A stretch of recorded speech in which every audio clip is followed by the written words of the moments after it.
खबरें जो आपको सीधे जोड़ती हैं हमसे, जिनका आपकी जिंदगी पर होता है सीधा असर।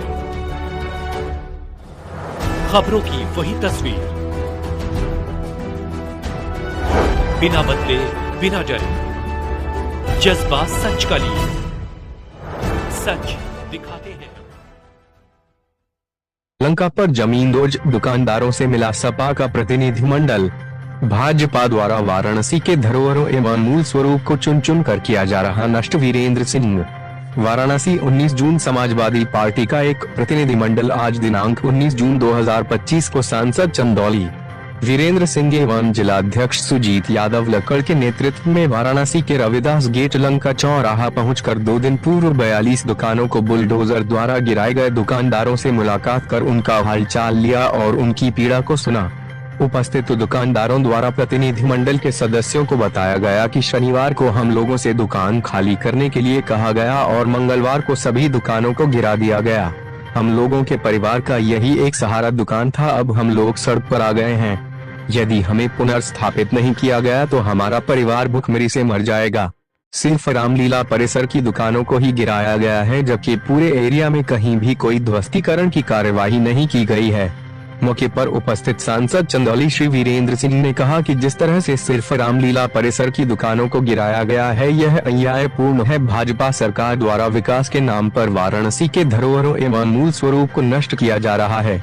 उन्होंने कहा कि जब हम लोग भी एचयू में पढ़ते थे तो यही चाची की दुकान पर कचौड़ी और पहलवान की दुकान पर लस्सी पिया करते थे, लेकिन आज इन दुकानों को जमींदोज हालत में देखकर बहुत पीड़ा हो रही है। वाराणसी के सांसद मोदी जी बाहर के हैं, इसलिए काशी के पहचान और यहाँ के धरोहरों के बारे में उन्हें कुछ पता नहीं है। यही कारण है कि काशी के मूल स्वरूप को लगातार नष्ट किया जा रहा है। जिलाध्यक्ष सुजीत यादव लक्कड़ ने कहा कि जिला प्रशासन द्वारा इतनी बड़ी संख्या में दुकानदारों को उजाड़कर इन्हें व इनके परिवार को भुखमरी के कगार पर लाकर खड़ा कर दिया गया है। यदि इन दुकानदारों को पुनर्स्थापित नहीं किया गया तो यह लोग भूखे मरेंगे या आत्महत्या करने के लिए मजबूर होंगे। उन्होंने बताया कि 80 चौराहे पर भी हमेशा जाम लगा रहता है। देखते हैं जिला प्रशासन द्वारा वहां पर चौड़ीकरण की कार्रवाई कब की जाती है। प्रतिनिधिमंडल में सर्वश्री सांसद चंदौली वीरेंद्र सिंह, जिलाध्यक्ष सुजीत यादव लक्कड़, जिला प्रवक्ता संतोष यादव, बबलू एडवोकेट, मनीष सिंह एडवोकेट, हरीश मिश्रा, अजय फौजी, संजय मिश्रा, उमेश प्रधान, सत्यप्रकाश सोनकर सोनू, आकाश मौर्य, ओपी पटेल आदि लोग शामिल थे। तो और चौड़ी होंगी। तो ये तो लगातार निरंतर विकास की प्रक्रिया है जो होती रहेगी। लेकिन यदि काशी का स्वरूप बदल जाएगा और काशी की पहचान बदल जाएगी, उसकी आत्मा से छेड़छाड़ किया जाएगा, तो ये काशी के लोगों को बहुत बर्दाश्त नहीं हो पाएगा।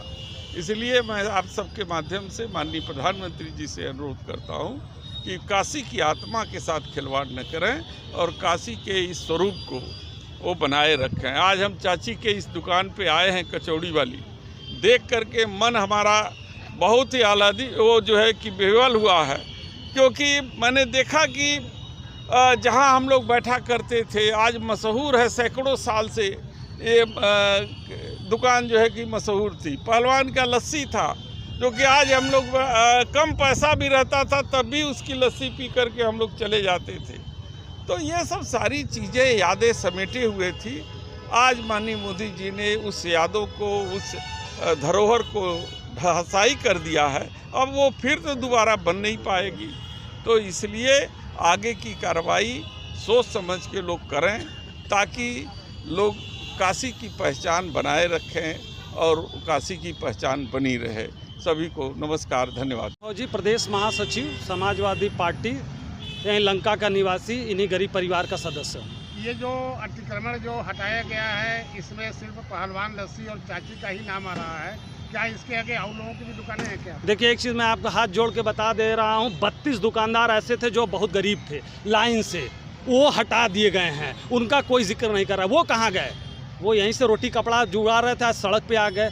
ये वही जगह तोड़ी गई जहाँ रामलीला हर साल होता था। यहाँ पे उस 32 को भी हटा दिया। उनके बारे में सरकार क्यों नहीं चिंता कर रही है? ये वही जगह है जहां प्रधानमंत्री नरेंद्र मोदी जी जब काशी में आते थे, रोड शो करते थे, तो ये सारे दुकानदार तन मन धन से फूल फेंकते थे। फूल छिड़कते थे, आज उनको फूल सहित हटा दिया गया। ये देखा जा रहा है कि ये इसके जगह में भी और आगे दुकानें चौड़ी हैं और हैं उनको क्यों नहीं हटाया इसके बाद माला मकान नहीं तोड़ा गया, इससे पहले मकान जो है वो नहीं तोड़ा गया। इसी हिस्से में 6 दुकान और है जो नक्शे में सौड़ीकरण में नहीं है, उसको भी तोड़ दिया गया। ऐसा तो नहीं कि ये नजूल में आ रहा है, क्या चीज़ नजूल में आ वो रहा है। आके खड़ा होके बताएं, लेखपाल कानून को लाके बता दे कि नजूल है कि अवैध है, भाई वो बता देना जनता को। आप तुरंत करके तोड़ दे रहे हैं। कहाँ सड़क बनी? ये रात को ही तोड़े हैं। ये रात को तोड़ दिए कि दिन में अगर जो तोड़ते तो लोग खड़े होते बोलने के लिए, अपना अधिकार मांगते, हक मांगते। मोदी जी चाय की दुकान बोलते हैं कि मैं चाय बेचता था, आज इसमें चाय बेचने वाला भी था, उसको ही हटा दिए। मोदी जी कहते हैं मैं गरीबों को बड़ा सम्मान इज्जत करता हूँ, लेकिन आज गरीबी उन्होंने नहीं हटा रहे हैं, ना हटाए, गरीबों को ही हटा दिया। आप विपक्ष में हैं, आगे की क्या प्रतिक्रिया रहेगी? देखिए मेरा एक ही चीज़ है, हाथ जोड़ के प्रधानमंत्री जी यहाँ के सांसद हैं, मैं उनसे कह रहा हूँ कि जितने लोगों को हटाया गया है, दुकान गरीबों को तोड़ा गया है, उनको कहीं दुकान तो दे दीजिए, मेरा यही मांग है। दुकान तोड़ने का खास वजह तो क्या चौड़ीकरण को लेकर का था? देखिए मोदी जी रात को 12 बजे सोचते हैं, सवेरे बेच देते हैं। ये सुने हैं ना, रेल बेच दो, भेल बेच दो, फलाना बेच दो, एयरपोर्ट बेच दो, तो रात को सपना उनको आया होगा, सोचे होंगे सवेरे तोड़ दो। और कुछ लोग इनसे साथ मिले हुए हैं तोड़वाने में। इसके अगल बगल आप देख लीजिए, कोई मकान नहीं टूटा जो महीनों लगेगा तोड़ने में, इधर भी। ये तो 1 घंटे में तोड़ने का काम था, गुमती थी ना, क्यों हटा दिया गया? अभी चंदौली सांसद जी आए हुए थे, क्या बातें हुई है, क्या अगला एक्शन? देखिए सांसद जी को हम लोगों ने बुलाया, सांसद जी आए, वहाँ हमारे साथ वो खड़े हैं, लेकिन तोड़ दिया गया है। तो उन्होंने कहा है कि मोदी जी को काशी के बारे में नहीं कुछ पता है, वो काशी से हैं नहीं, वो खाली कहे थे कि माँ गंगा ने बुलाया है। और जो डेली माँ गंगा की पूजा करता है, जो माँ गंगा के जल से अपना दुकान छिड़क के चलाता था, उसको ही मोदी जी हटा दिए। तो सांसद जी बोल के गए हैं कि ऐसा नहीं करना चाहिए था, उनको बड़ा दुख तकलीफ है।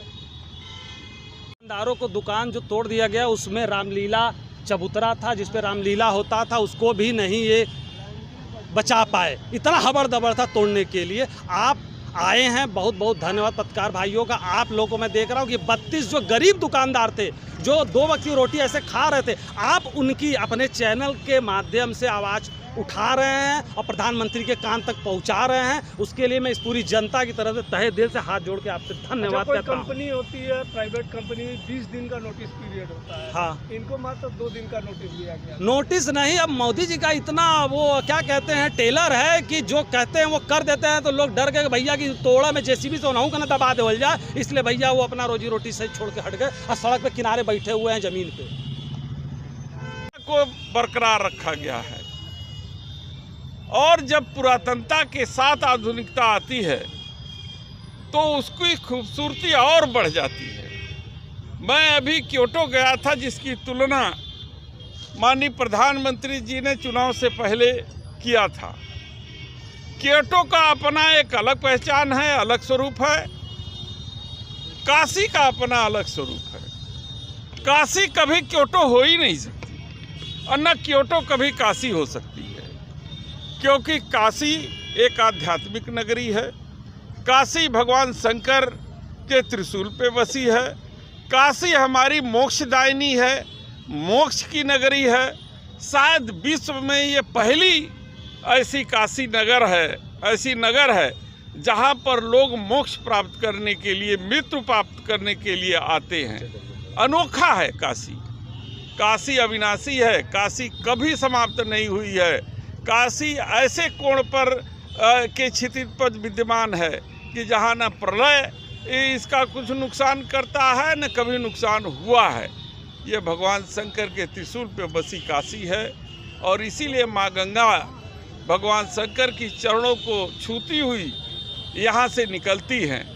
और उसी जो है गंगा के स्वरूप को, यदि किसी कारण से अगर गंगा जी भगवान शंकर के चरण छोड़ करके दूर चली गई, तो काशी के लिए बहुत बड़ा संकट का सामना करना पड़ेगा। इसलिए हम सब इस बात का अनुरोध करते हैं कि यहाँ के जो विधायक हैं, सांसद हैं, जो अन्य जनप्रतिनिधि हैं और काशीवासी हैं, विद्वतजन हैं, हमारे प्रधानमंत्री जी को उनसे सलाह लेनी चाहिए कि काशी के हेरिटेज स्वरूप, उसकी परंपरा, जिससे काशी की पहचान है उसको ख़त्म करने की बात न कहें। सड़कें तो बनती हैं, बिगड़ती हैं, कभी चौड़ी आप बना के जा रहे हो कि हमारे प्रधानमंत्री जी बनारस की आत्मा से जुड़े हुए नहीं। उनको जानकारी नहीं है कि असली में बनारस कहाँ बसता है, बनारस की आत्मा कहाँ कहाँ है। जैसे हम लोग भी काशी विद्यापीठ के छात्र रहे हैं और यहाँ बैठ कर के ज़रूरत पड़ने पर जब मेस बंद होते थे या कभी बंद करता था तो शाम को कचौड़ी खाते थे, लस्सी पीते थे और यहाँ हम लोग बैठ कर के कुछ बातें भी करते थे। इसी तरीके से केशव के पान की दुकान है, आप कचौड़ी गली देख लीजिए, आप तमाम ऐसे संस्थान जहाँ की अभी मलइयो पसंद है और मशहूर है। हमारी आत्मा का जो तर्पण होता है, जो मोक्ष मिलता है, वो हमारे मणिकर्णिका घाट पे मिलता है। बनारस की गलियों का क्या महत्व है, बनारस के संस्कृति, सभ्यता और उसकी पहचान में और धार्मिकता में, ये सब यहाँ के लोगों के द्वारा बताना चाहिए माननीय प्रधानमंत्री जी को। और प्रधानमंत्री को इसलिए पता नहीं है कि प्रधानमंत्री काशी के वासी नहीं हैं, इसलिए उनको ये नहीं मालूम है कि काशी के लोगों की, काशी की आत्मा कहाँ बसती है। हम नहीं चाहते हैं बहुत बड़ी अट्टालिका, हम नहीं चाहते हैं कि एक गरीब का झोपड़ी जो है उसको ख़त्म कर दिया जाए। बहुत से शहरों का बाकी देशों में भी डेवलपमेंट हुआ है, लेकिन उसके हेरिटेज स्वरूप को बरकरार रखा गया।